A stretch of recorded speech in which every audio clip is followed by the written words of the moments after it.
Hello everyone, welcome to my channel. Today we are going to read NCERT Geography of Class 7, Chapter 7, that is Environment, Settlement, Transport and Communication. So as we have already read in our previous chapter that what is environment, तो हमने पढ़ा था कि environment क्या होता है। तो everything which is around us, जो हमारे चारों तरफ है, उसे हम क्या कहते हैं, environment कहते हैं।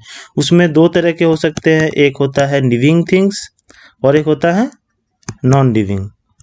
इसमें भी दो कैटेगरी में डिवाइडेड है, एक होता है आपका नेचुरल इन्वायरमेंट और एक होता है आपका ह्यूमन मेड इन्वायरमेंट।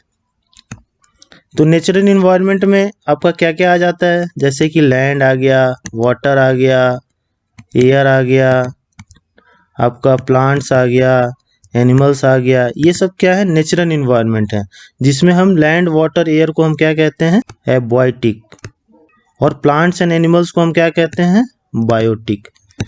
उसी के अलावा आपका ह्यूमन मेड इन्वायरमेंट में क्या क्या आ गया, ह्यूमन मेड इन्वायरमेंट में आपका आ गया जैसे कि आपका बिल्डिंग्स हो गए, जो आसपास के आप देखे होंगे, जैसे हॉस्पिटल्स हो गया, ट्रांसपोर्ट सर्विसेज हो गया, सेटलमेंट्स हो गया, ये सब क्या है, ह्यूमन मेड इन्वायरमेंट है। तो इस चैप्टर में हम इन्वायरमेंट के अलावा हम पढ़ेंगे सेटलमेंट क्या होता है, ट्रांसपोर्ट क्या क्या डिफरेंट मोड्स ऑफ ट्रांसपोर्ट हैं, कम्युनिकेशन एंड कम्युनिकेशन के क्या क्या यूजेज है, इसके बारे में हम इस चैप्टर में पढ़ेंगे। So let's get started. In chapter 1 you have learn that early human beings depended entirely on the nature for food. हमने प्रीवियस चैप्टर्स में हमने पढ़ा है कि क्या होता है कि जो पहले के ह्यूमन बींग्स थे वो क्या करते थे, नेचर पे डिपेंड रहते थे, क्या के लिए, फूड, क्लॉथिंग एंड शेल्टर के लिए।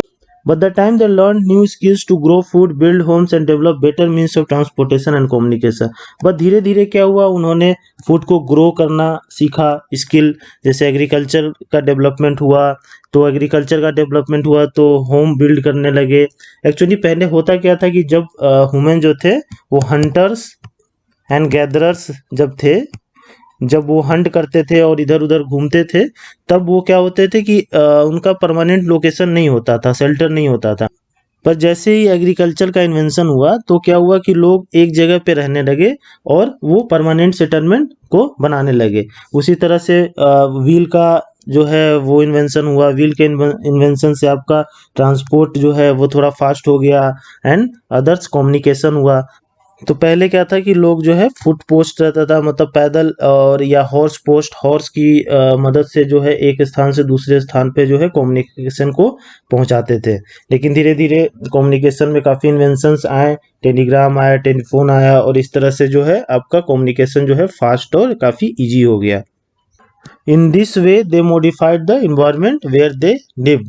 जो ह्यूमंस हैं अपने इन्वायरमेंट को इस तरह से धीरे धीरे क्या किए कि चेंज करते गए अपनी ईज के अनुसार। तब हम पढ़ते हैं सेटलमेंट्स क्या होता है। तो settlements are places where people build their homes. Settlement एक जगह है जहाँ पे लोग अपना जो घर बनाते हैं, उसे हम सेटलमेंट कहते हैं। तो early human beings lived on trees and in cave. Early human beings जो था क्या था, वो ट्रीज पे रहते थे और केव्स में रहते थे। When they started to grow crops, मैंने आपको बता दिया, जैसे ही उन्होंने क्रॉप को ग्रो करना स्टार्ट किया, तो क्रॉप को ग्रो करना स्टार्ट किया तो उन्हें एक जगह पे रहना पड़ा। तो एक जगह पे रहना पड़ा तो उन्होंने परमानेंट होम बनाने स्टार्ट कर दिए। तो इसी से परमानेंट सेटलमेंट वो करने लगे। The settlement grew near the river valley. जो पहले के लोग थे सेटलमेंट जनरली रिवर वैलीज के नज़दीक बनाते थे, क्योंकि वहाँ पे उन्हें वाटर इजिली अवेलेबल मिलता था। और वो जो रिवर वैलीज के किनारे प्लेन्स होते थे, वो क्या होता था कि काफ़ी फर्टाइल होता था। तो लैंड भी वहाँ फर्टाइल होता था, वाटर इन्हें मिल जाता था, इसलिए सेटलमेंट जनरली रिवर्स वैलीज के आसपास ये बनाते थे। Settlement flourished and civilisation develop near river valley. Settlement जब वहाँ पे फ्लोरिस्ट हुआ तो धीरे धीरे सिविलाइजेशन बना। तो बहुत ही आप सिविलाइजेशन के बारे में सुने होंगे, जो अलग अलग नदी के किनारे अलग अलग सिविलाइजेशन वर्ल्ड में हुए थे। जैसे इंदस नदी के पास जो था इंदस वैली सिविलाइजेशन था, टिग्रिस के पास आपका मेसोपोटामिया का सिविलाइजेशन था। नाइल नदी जो आपका कहाँ पे, अफ्रीका में है, जो सबसे longest river of the world है, वो वहाँ पे क्या था, इजिप्टियन सिविलाइजेशन था। ये वांगी जो रिवर है ये आपका चाइना में है, ठीक। यहाँ पे क्या था, आपका एंशियंट चाइनीज सिविलाइजेशन था। तो the natural condition for selection of an ideal site, तो नेचुरल कंडीशन क्या था जहाँ पे एक आइडियल साइट सेलेक्ट करते थे लोग जहाँ पे सेटलमेंट हम बना सके, तो वो था फेवरेबल क्लाइमेट, क्लाइमेट फेवरेबल होना चाहिए, मतलब ज़्यादा ना ठंडी हो ना ज़्यादा गर्मी हो, वैसा क्लाइमेट होना चाहिए, वाटर की अवेबिलिटी होनी चाहिए वहाँ पे, और सुटेबल लैंड होना चाहिए और फर्टाइल होना चाहिए एग्रीकल्चर के लिए। तो ऐसे साइट्स को लोग आइडियल मानते थे। और ये जितनी भी सिविलाइजेशन आप देख रहे हैं जहाँ जहाँ जिस नदी पे हुई थी, ये सारे ये क्राइटेरिया को फुलफिल करते थे, तो इसीलिए लोग यहाँ पे सेटल होते थे और ये सेटलमेंट हुआ, बाद में ये सिविलाइजेशन में डेवलप हुआ। अब सेटलमेंट जो है दो तरह के होते हैं, एक परमानेंट सेटलमेंट होता है, एक टेम्पोररी सेटलमेंट होता है। तो परमानेंट सेटलमेंट और टेम्पोररी सेटलमेंट नाम से ही पता है, जो परमानेंट होम बनाए हैं वो परमानेंट, और टेम्पोररी सेटलमेंट जो है वो मतलब कुछ दिन के लिए अगर वो वहाँ पे रहते हैं शॉर्ट पीरियड के लिए, तो टेम्पोररी सेटलमेंट है। तो the people living in the deep forest, hot and cold desert and mountains often dwell in such temporary settlement. तो जो लोग डीप फॉरेस्ट में रहते हैं या हॉट या कोल्ड डेजर्ट में रहते हैं या माउंटेन्स पे रहते हैं, वो ये टेम्पोररी सेटलमेंट बनाते हैं। और ये टेम्पोररी सेटलमेंट बनाते हैं वो क्या करते हैं, जनरली हंटिंग करते हैं, उनका पेशा होता है, गैदरिंग मतलब इकट्ठा करते हैं चीज़ों को, शिफ्टिंग कल्टीवेशन करते हैं, और ट्रांसह्यूमेंस होते हैं। तो शिफ्टिंग कल्टीवेशन का मतलब क्या, जैसे कि मान लीजिए फॉरेस्ट है, उसके कुछ पार्ट को उन्होंने कट कर दिया और कट करके उसे एक लैंड बना लिया और वहाँ पे वो खेती करने लगे। जब उस लैंड की फर्टिलिटी जो है थोड़ा कम हो जाती है, तो फिर वो लैंड को छोड़ के और फिर वो दूसरे जगह शिफ्ट कर जाते हैं और वहाँ पे जो है अपना फिर फॉरेस्ट कट करके वहाँ पे एग्रीकल्चर करते हैं। तो इसी टाइप के जो एग्रीकल्चर, इसे हम कहते हैं शिफ्टिंग कल्टीवेशन। और इसमें फिर क्या होता है कि जो पहले वाला जो उनका ज़मीन रहता है उसमें क्या होता है, फिर से जो नेचुरल वेजिटेशन है वो ग्रो हो जाते हैं। तो इस तरह से ये शिफ्ट करते रहते हैं कल्टीवेशन। ट्रांसह्यूमेंस, ये जो है ट्रांसह्यूमेंस, इसका मतलब क्या होता है कि जैसे कुछ लोग हैं जो लेह लद्दाख में रहते हैं, वो क्या करते हैं, एनिमल रियरिंग करते हैं, एनिमल्स काफ़ी उनके पास होता है। तो जब उधर काफ़ी ठंडी पड़ जाती है तो वहाँ पे उनको खाने के लिए जानवरों को चारा नहीं मिल पाता है, तो वो क्या होता है कि शिफ्ट कर जाते हैं ऊपर के पहाड़ के एरिया से नीचे थोड़ा सा, जहाँ पे ग्रास और जानवरों को खाने के लिए प्रॉपर ये वेजिटेशन रहता है। तो ये क्या करते हैं कि शिफ्ट करते रहते हैं एक जगह से दूसरे जगह क्लाइमेटिक कंडीशन देख के। इस तरह के लोगों को हम ट्रांसह्यूमेंस कहते हैं। However more and more settlement today are permanent settlement, लेकिन अभी हम जब देखते हैं तो मैक्सिमम जो सेटलमेंट हैं वो लगभग परमानेंट ही होते हैं। अच्छा, सेटलमेंट जो बनाते हैं हम, वो कैसे बनाते हैं, जैसा कि वहाँ का क्लाइमेट हो, क्लाइमेटिक कंडीशन देख के ही सेटलमेंट बनाते हैं। अब जैसे देखिए जहाँ पे नीचे ग्राउंड में पानी ज़्यादा जमा होता है, तो लोग क्या करते हैं कि रेस्ड होम्स बनाते हैं, कि पहले पिलर कर लेते हैं और उसके ऊपर घर बनाते हैं ताकि पानी जो है घर में ना घुसे। अच्छा, जहाँ रेन ज़्यादा होता है वहाँ पे लोग रूफ जो है स्लैंटिंग रूफ होता है, ठीक। तो अलग अलग जैसा क्लाइमेट है उस तरह का सेटलमेंट लोग बनाते हैं। अब जैसे हॉट डेजर्ट में थिक मड वॉल होता है, मड का वॉल होता है, राजस्थान ये सब में आप जाएंगे तो थिक मड वॉल होता है ताकि वो रूम को जो है ठंडा रखे। तो as per climatic condition settlements are build. अब हम देख लेते हैं ट्रांसपोर्ट। तो जब जैसे ही व्हील का इन्वेंशन हुआ तो क्या हुआ कि ट्रांसपोर्ट जो है थोड़ा सा फास्ट हो गया व्हील के इन्वेंशन से। तो इन्वेंशन ऑफ व्हील में ट्रांसपोर्ट ईजियर भी कर दिया और फास्ट भी कर दिया। With the passage of time different means of transport develop, धीरे धीरे अलग अलग मीन्स के ट्रांसपोर्ट डेवलप हुए। But even today people use animals for transport, पर अभी भी बहुत जगह पे क्या है, एनिमल्स का यूज होता है ट्रांसपोर्ट के लिए। अच्छा, ये देखिए ये क्या है, इसे हम इग्लू कहते हैं। ये जनरली कहाँ पे बनाए जाते हैं, जहाँ पे काफ़ी ठंड पड़ती है और बर्फ गिरता है, ठीक ना। तो यहाँ पे ऐसे इग्लू बनाए जाते हैं। इसको जो बनाने वाले हैं उनको क्या कहते हैं, एस्कीमोज कहते हैं, एस्कीमोज कहते हैं जो इनको बनाते हैं। ये बर्फ का बना रहता है। तो हमारे जो कंट्री में अपना इंडिया में डोंकी को, मूल्स, बुलॉक्स और कैमल्स को आप देखे होंगे कि जनरली मीन्स ऑफ ट्रांसपोर्टेशन में हम इसका यूज़ करते हैं। फिर धीरे धीरे जो है अलग मीन्स ऑफ ट्रांसपोर्ट डेवलप हुए, जैसे सी रूट डेवलप हो गया आपका, फिर रेलवेज हुआ, एयर ट्रांसपोर्ट हो गया। तो ये सब अलग अलग मीन्स ऑफ ट्रांसपोर्ट डेवलप हो गए, जिसमें एयर जो है आपका सबसे अभी फास्टेस्ट मीन्स ऑफ ट्रेवल है। अब हम पढ़ते हैं रोडवेज। तो रोडवेज क्या है, इससे पहले हम देख लेते हैं गोल्डन क्वाड्रिलेटरल क्या होता है। गोल्डन क्वाड्रिलेटरल वो है जो आपका दिल्ली, न्यू दिल्ली, उसके बाद आपका कैलकाटा, उसके बाद चेन्नई और इधर मुंबई, इसको ये कनेक्ट करता है, तो इसे हम गोल्डन क्वाड्रिलेटरल कहते हैं। The most commonly use means of transport specially for short distance are road. जो मोस्ट कॉमनली यूज ट्रांसपोर्ट है शॉर्ट डिस्टेंस के लिए जनरली, वो क्या है, रोड है। रोड में आप देखते होंगे बस है, ऑटो, काफ़ी चीज़ें जो है गाड़ियाँ जो है चलती रहती है। कहीं एक जगह से दूसरे जगह 2, 4, 5 किलोमीटर जाना है तो जनरली हम रोड ट्रांसपोर्ट का यूज़ करते हैं। तो रोड दो तरह के होते हैं, एक मेटल रोड होता है, एक अनमेटल रोड होता है। तो मेटल रोड मतलब पक्का रोड, ये देखिए ये मेटल रोड है, और अनमेटल रोड मतलब कच्चा रोड, जो जनरली विलेजेस में हमें देखने को मिलते हैं। Road have also build in the terrains like desert, forest and even high mountain. Road जो है इवन डेजर्ट्स में भी बनाए गए हैं, फॉरेस्ट में भी बनाए गए हैं और हाई माउंटेन्स में भी बनाए गए हैं। हाई माउंटेन्स में जनरली जो रोड है वो कौन बनाता है, आपका BRO, इसे कहते हैं बॉर्डर रोड ऑर्गेनाइजेशन। ये जनरली रोड बनाता है जो माउंटेन एरिया में।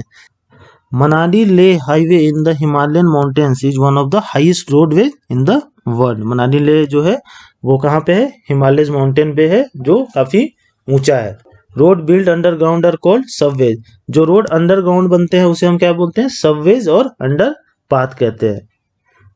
Flyovers are build over raised structure. जैसे आप देखे होंगे कि मार्केट में ज़्यादा जहाँ कंजस्टेड रहता है वहाँ पे क्या होता है, लोग फ्लाईओवर बना देते हैं।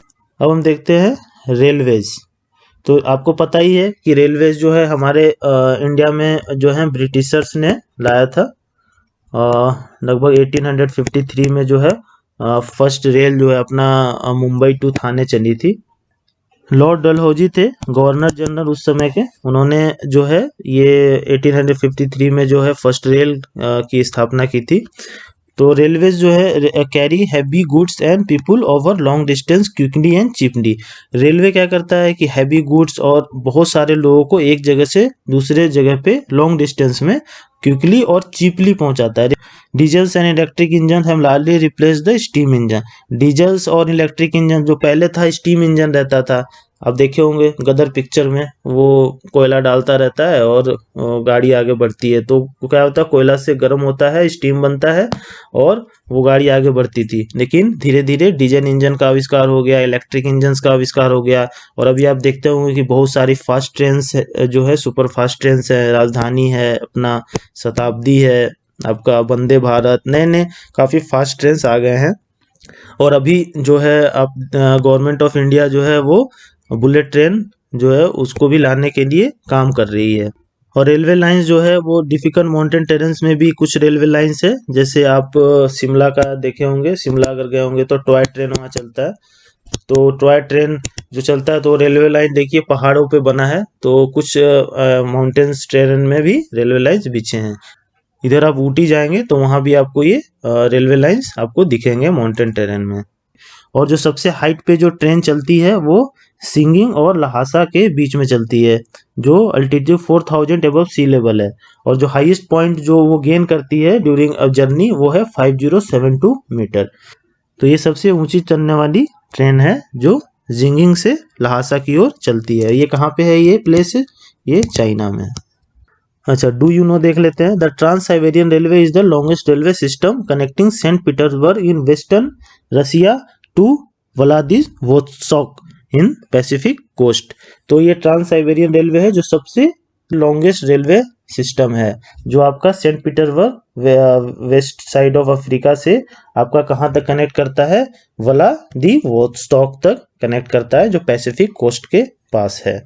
और ये लगभग इसकी जो लंबाई है टोटल 10,000 किलोमीटर के आसपास है। तो अब हम वाटरवेज देख लेते हैं। तो वाटरवेज में 2 टाइप्स के वाटरवेज हैं, जैसे इनलैंड वाटरवेज और सी रूट। इनलैंड वाटरवेज जो है क्या, नेविगेबल रिवर जो होते हैं उसमें क्या होता है इनलैंड वाटरवेज, और सी रूट जितने भी ओशियंस हैं और सीज हैं उसमें जो रूट्स होते हैं उसे हम सी रूट कहते हैं। तो आपको पता होगा कि इंडिया का जो डिस्कवरी 1498 में वास्को डी गामा ने किया था, वास्को डी गामा ने किया था, वो कैसे इंडिया आया था, वो सी रूट से ही इंडिया आया था। तो navigable rivers and lakes are used in inland waterways. तो नेविगेबल रिवर्स का यूज होता है इनलैंड वाटरवेज में। Some of the important inland waterways are Ganga Brahmaputra river system. Some जो इम्पोर्टेंट हैं वो हैं गंगा ब्रह्मपुत्र रिवर सिस्टम में इनलैंड वाटरवेज है। The great lakes in North America, North America में ग्रेट लेक्स है, वहाँ पे रिवर नाइल में अफ्रीका में, ठीक ना, ये सब इनलैंड वाटरवेज है जो काफी इम्पोर्टेंट है।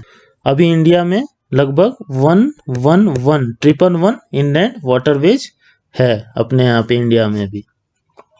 तो इसका इनलैंड वाटरवेज का यूज क्या है, तो ये जो है ट्रांसपोर्ट करते हैं गुड्स को एक जगह से दूसरे जगह पे, पीपल को भी ले जाते हैं एक जगह से दूसरे जगह, और ये काफ़ी सस्ते भी होते हैं और काफ़ी लार्ज अमाउंट में गुड्स जो है एक जगह से दूसरे जगह पे इजीली ले जाया जा सकता है। Sea routes and ocean routes are mostly used for transporting merchandise and goods from one country to another country। जो सी रूट और ओशियन रूट्स हैं अभी जनरली उसका यूज क्या करते हैं, एक जगह से दूसरे जगह पे बहुत सारे गुड्स को ट्रांसपोर्ट करने के लिए यूज किया जाता है। And these routes are connected with the ports, और जो ये रूट हैं वो क्या है, पोर्ट से कनेक्टेड होते हैं। तो इम्पोर्टेंट कुछ पोर्ट्स हैं जैसे कि आपका सिंगापुर में है, इंडिया में जो अपना एशिया में मुंबई है, न्यूयॉर्क में आपका लॉस एंजल्स है north America, Rio de Janeiro है साउथ अमेरिका में, Durban and Cape Town Africa में है, सिडनी ऑस्ट्रेलिया में है, लंदन एंड रॉटरडम यूरोप में है। तो ये सब क्या है, इंपॉर्टेंट पोर्ट्स हैं और ये सब एक दूसरे से कनेक्टेड हैं, ठीक ना। तो जो गुड्स है एक कंट्री से दूसरे कंट्री जो ट्रांसपोर्ट करते हैं थ्रू दिस आपका सी रूट एंड ओशियन रूट्स। अब हम देखते हैं एयरवेज। एयरवेज क्या होता है, तो एयरवेज आपको पता ही है फास्टेस्ट मीन्स ऑफ ट्रांसपोर्ट है ये, जो अर्ली 20th सेंचुरी में ये डेवलप हुआ है। It is also most expensive, ये एक्सपेंसिव भी है due to high cost fuels की वजह से। तो अभी जो है गवर्नमेंट ऑफ इंडिया ने जो है एक स्कीम लॉन्च किया है उड़ान, जिसका मीनिंग है उड़े देश का आम नागरिक, और ये जो स्कीम है वो लोअर क्लास पीपल और मिडिल क्लास पीपल के लिए काफ़ी फायदेमंद है। इसी में कम फेयर में लोग एयर ट्रेवल कर सकते हैं। Helicopters are extremely useful in most inaccessible areas.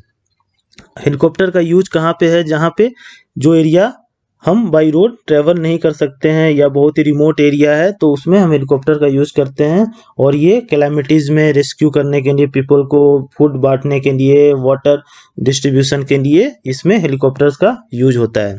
और सम ऑफ द इम्पोर्टेंट एयरपोर्ट्स कौन कौन से हैं, तो दिल्ली में है आपको पता है इंदिरा गांधी इंटरनेशनल एयरपोर्ट है, मुंबई में एयरपोर्ट है, ये सब जगह पे काफ़ी इंपॉर्टेंट एयरपोर्ट हैं। तो हम पढ़ते हैं कि कम्युनिकेशन क्या होता है। तो communication is the process of conveying message to other. Communication मतलब आप एक किसी और को कुछ मैसेज भेजना या कम्युनिकेट करना ही कम्युनिकेशन है। तो पहले मैंने आपको बताया था कि फुट पोस्ट था, पैदल लोग जाते थे एक दूसरे जगह से दूसरे जगह लेटर पहुंचाने के लिए, हॉर्स पोस्ट था, घोड़े से जाते थे। लेकिन धीरे धीरे टेक्नोलॉजी डेवलप हुआ और काफ़ी जो है कम्युनिकेशन में भी फास्ट कम्युनिकेशन आ गए। अभी जो है through newspaper, radio, television we can communicate with a large number of people. अभी जो है हम न्यूज़पेपर, रेडियो, टेलीविजन से लार्ज नंबर ऑफ पीपल को कम्युनिकेट कर सकते हैं, ठीक। मोदी जी कैसे अभी आते हैं ना रेडियो पे मन की बात लेके, और जो लगभग 136 करोड़ पॉपुलेशन है इंडिया का अभी, उसको ये एक बार में सभी को कुछ मैसेज वो पास कर देते हैं मन की बात में, टेलीविजन पे लाइव आके। They are therefore called mass media, इसीलिए इसे हम मास मीडिया कहते हैं। The satellite have made communication even faster। Satellite ने कम्युनिकेशन इवन फास्टर और कर दिया है। जैसे नेट आने की वजह से क्या हुआ है कि अपना हम ईमेल भेज सकते हैं फास्ट, कहीं पे कुछ भी मैसेज हो हम भेज सकते हैं, वीडियो कॉल कर सकते हैं, ठीक। तो इससे काफ़ी जो है कम्युनिकेशन फास्टर हो गया है। तो होप आपको ये चैप्टर समझ में आ गया होगा। तो अब हम एक्सरसाइज करते हैं। फर्स्ट क्वेश्चन देखते हैं, what are the 4 means of transport. 4 means of transport क्या क्या हैं, तो आपको बता दिया मैंने, रोडवेज है, रेलवेज है, वाटरवेज है और आपका एयरवेज है। ये 4 मीन्स ऑफ ट्रांसपोर्ट हैं। What do you understand by the term settlement. Settlement से आप क्या समझते हैं, तो settlement is the group of houses where people live with their family, like village और टाउन। एक विलेज और टाउन्स क्या है, ये एक सेटलमेंट है। Which are the activity practice by the rural people. Rural people क्या एक्टिविटी प्रैक्टिस करते हैं, तो ये एग्रीकल्चर करते हैं, आपका एनिमल रियरिंग करते हैं, फिशिंग करते हैं, ये सब जो आप रूरल एरिया में जाएंगे तो देखेंगे कि वहाँ के लोग ये सब काम जो है प्राइमरी ये सब काम करते हैं। Mention any 2 merit of railway, 2 merit बताइए रेलवे का। तो पहला तो क्या है, ये चीप है, और इसमें फिर क्या करता है, ये बल्क अमाउंट में जो है गुड्स जो है एक जगह से दूसरे स्थान पे पहुंचा सकता है, और ये जो पैसेंजर्स हैं उनको भी एक जगह से दूसरे जगह पे लॉन्ग डिस्टेंस में पहुंचा सकता है, और वो भी चीप रेट में। What do you understand by the communication? तो कम्युनिकेशन क्या है, तो we transmit message by different means like email, phone, nowadays तो व्हाट्सअप हो गया, सोशल मीडिया हो गया, तो ये सब जो है ये कम्युनिकेशन का एक पार्ट है। तो व्हाट इज मास मीडिया? तो मास मीडिया से we can communicate to the masses और large number of people with the help of newspaper, radio, television etc. they are all known as mass media। तो अभी social media भी आ गया है, ये भी मास मीडिया ही है, जैसे फेसबुक हो गया, इंस्टाग्राम हो गया, they all are mass media. अब टिक द करेक्ट आंसर करते हैं। Which is not a means of communication? Telephone है, मीन्स ऑफ कम्युनिकेशन है, बुक्स भी है, टेबल नहीं है। Which type of road is constructed under the ground के अंदर कौन सा रोड कंस्ट्रक्ट किया जाता है? तो subways. Which mode of transport is most suitable to reach an island में जाना है आपको, तो किस से जाइएगा? कार से, टार्जन कार से आप जा सकते हैं, पर ऐसे नहीं जा सकते हैं, तो आप शिप से जाइएगा। Which vehicle does not pollute the environment? कौन सा इन्वायरमेंट को पॉल्यूट नहीं करता व्हीकल? तो ये है आपका साइकिल। मैच कीजिए। इंटरनेट क्या है? Internet is a means of communication. Canal route क्या है? ये canal route is inland waterways. Urban areas, तो अर्बन एरियाज ये हो गया areas where people are engage in manufacturing, trade and services. Compact settlement, closely build जो house होता है उसे हम कॉम्पैक्ट सेटलमेंट कहते हैं। जैसे आपको जनरली ये आपको सिटी में मिल जाएंगे देखने को कॉम्पैक्ट सेटलमेंट, खासकर जो मेट्रोपॉलिटन सिटीज हैं वहाँ पे आपको ज़्यादा कॉम्पैक्ट सेटलमेंट देखने को मिलेंगे। अच्छा, टुडे वर्ल्ड इज श्रिंकिंग, ये बोला है, रीजन बताइए। तो वर्ल्ड इज श्रिंकिंग का मतलब ये नहीं कि वर्ल्ड सिकुड़ रहा है, मतलब वर्ल्ड हमारा एसेस जो है ना, एसेस वो बढ़ रहा है, तो एसेस बढ़ जाएगा, तो इसीलिए बोला है टुडे वर्ल्ड इज श्रिंकिंग। जैसे अभी क्या है, due to invention of fastest means of transport like aeroplanes, people can now travel from one part of the world to another in a very short time as compare to the earlier. तो ये क्या हो रहा है, हम assess हमारा जो है वो क्या हो रहा है, फास्ट हो रहा है, जैसे क्या एसेस जो हमारा है वो बढ़ रहा है। डिफरेंट मीन्स ऑफ कम्युनिकेशन आ गया है जो रिड्यूस कर दिया time to communicate with the people all over the world. अभी देखते हैं कि अमेरिका से वीडियो कॉल करके हम इंडिया में तुरंत बात कर लेते हैं, तो ये सब जो है जो डेवलपमेंट हुआ है इसकी वजह से जो हमारा एसेस बढ़ गया है, एंड दैट एसेस जो बढ़ा है उसी से हम कह सकते हैं कि आवर वर्ल्ड इज श्रिंकिंग, तो हमारा वर्ल्ड श्रिंक हो रहा है। तो आप वो श्रिंक मत समझिएगा कि वो सिकुड़ रहा है। तो होप आपको ये चैप्टर अच्छे से समझ में आ गया होगा। अगर ये मेरा वीडियो आपको अच्छा लगा तो please like, share and subscribe to my channel. Thank you and have a nice day.